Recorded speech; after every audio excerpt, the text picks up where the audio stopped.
This is a really great resource for everyone working in the field, and I'm glad to have the opportunity to introduce Ohana to you at this forum. The focus of my talk today will be on our research into optimizing sperm metabolism to improve sperm function in ART. But I'd like to start by taking a couple minutes just to tell you who we are at Ohana Biosciences.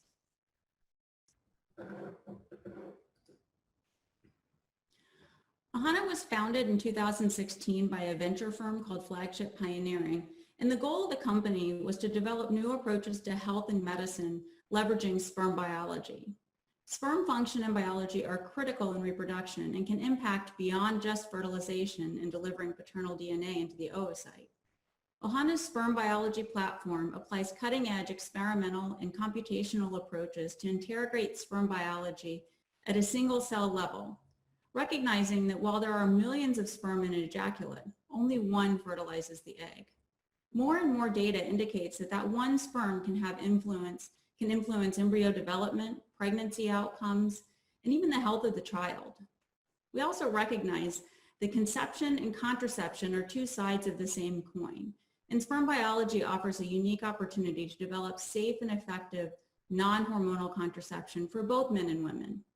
By combining a focus on sperm biology with a drug hunter mindset, Ohana is uniquely positioned to develop antibody-based non-hormonal contraceptives. So that's the big picture of who we are as a team. But today the focus of my talk is going to be on our fertility programs. And our sperm biology platform has already yielded some interesting insights into the heterogeneity of sperm and the impact that optimized activation of sperm can have beyond fertilization on embryo development and live birth rates in mouse models. These insights enable us to develop novel sperm-based products to improve reproductive outcomes. Our lead program is focused on maximizing sperm capacitation for use in ART. As many of you are aware, sperm have to be activated in order to fertilize the egg.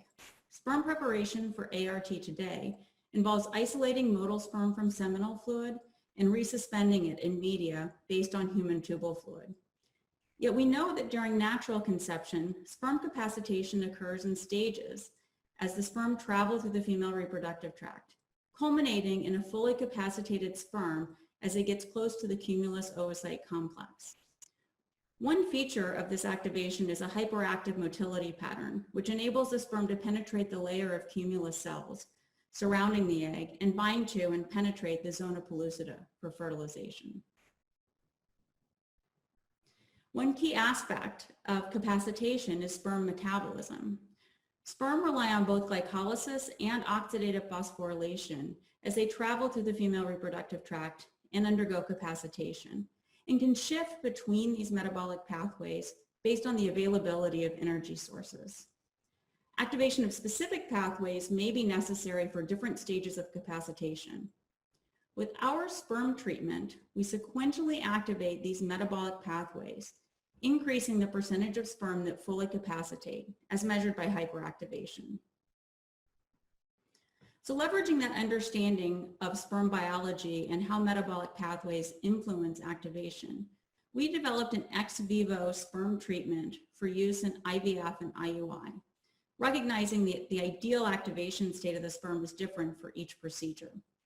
For IVF, motile sperm are isolated from seminal fluid by swim-up or density gradient centrifugation, and then incubated for 1 hour in the first media. The sperm are then primed for activation by addition of the first capacitation trigger and incubated again for an hour, and then fully activated by addition of the second capacitation trigger and incubated for 15 minutes. This sperm preparation is now ready for insemination, or it can be pelleted and resuspended in fertilization media. The first step of the process for IUI are the same as for IVF, but the final capacitation trigger is not added, as this will occur when the sperm preparation is inseminated into the uterus. We've optimized both the buffer composition and the incubation time to provide the optimal sperm activation while minimizing the hands-on time for technicians and also meeting requirements of labs in order to process the sperm. I just want to note too that this is currently a clinical stage product and it's being evaluated in an IVF clinical trial that I'll describe toward the end of the talk. So we've done a fair amount of preclinical research to evaluate the impact of optimizing sperm metabolism on outcomes in mouse IVF and IUI. And that's somewhat recognizing that the metabolic pathways involved in sperm activation are conserved between mouse and human. In these experiments, on this data slide and on the subsequent data slide, the sperm are isolated from the mouse epididymis and split into two groups. Half were activated using control conditions, and the other half were activated using our sperm treatment. When we do this and we do computer-aided sperm analysis, we observe a threefold increase in the percentage of the sperm that are classified as hyperactive on average. This corresponds to an increase in fertilization. So treated sperm fertilized 91% of oocytes as measured by 2-cell embryo formation, compared to 53% with control activated sperm.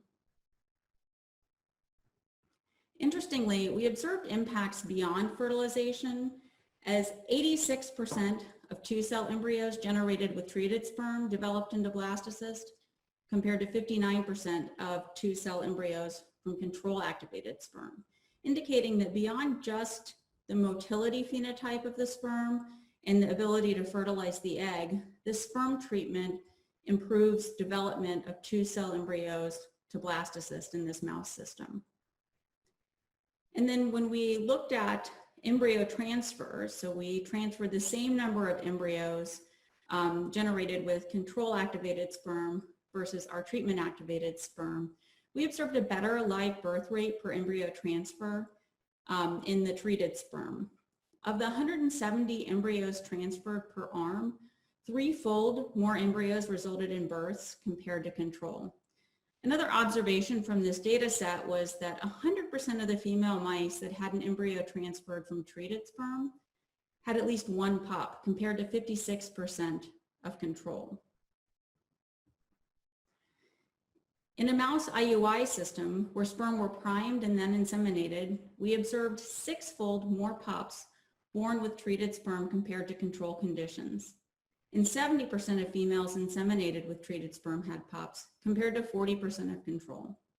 As a whole, this mouse data set indicates that optimizing sperm metabolism improves sperm function and fertilization, and sets the embryo on a trajectory towards successful embryo development and live birth.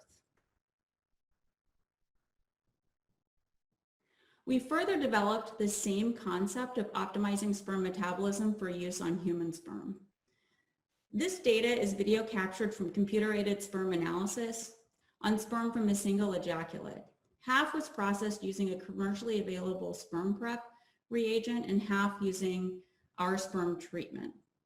You can see that under standard conditions, most of the sperm are classified as weak, with no cells classified as progressive, intermediate, or hyperactive.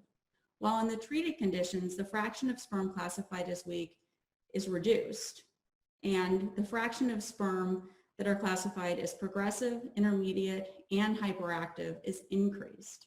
And obviously this is from one sperm sample in one data set, but it's illustrative of what we've seen over multiple experiments. This slide shows the compilation of results from the sperm samples from 48 men who were in couples seeking treatment for infertility. Again, showing that when sperm from the same ejaculate are treated, there's a reduction in sperm classified as slow and an increase in sperm classified as progressive, intermediate, and hyperactivated compared to control conditions.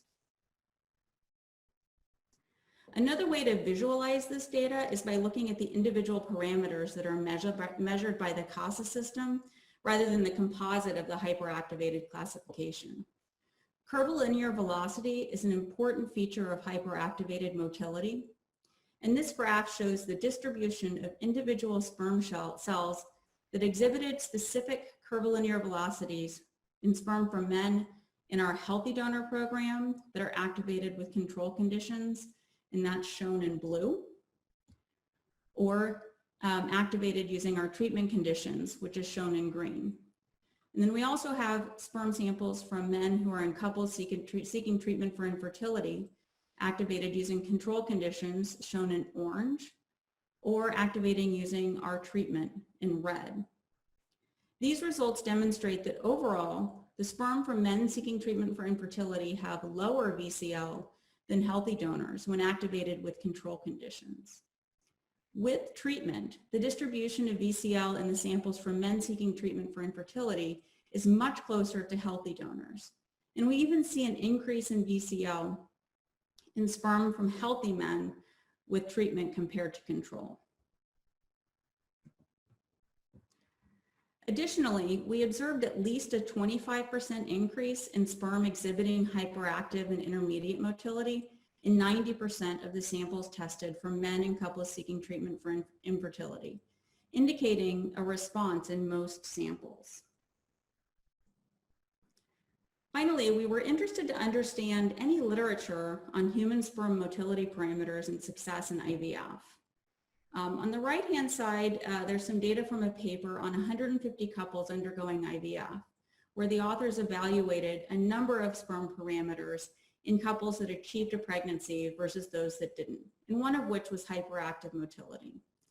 We reanalyzed our data using the definition of hyperactivation in the publication, and that's the data shown on the left.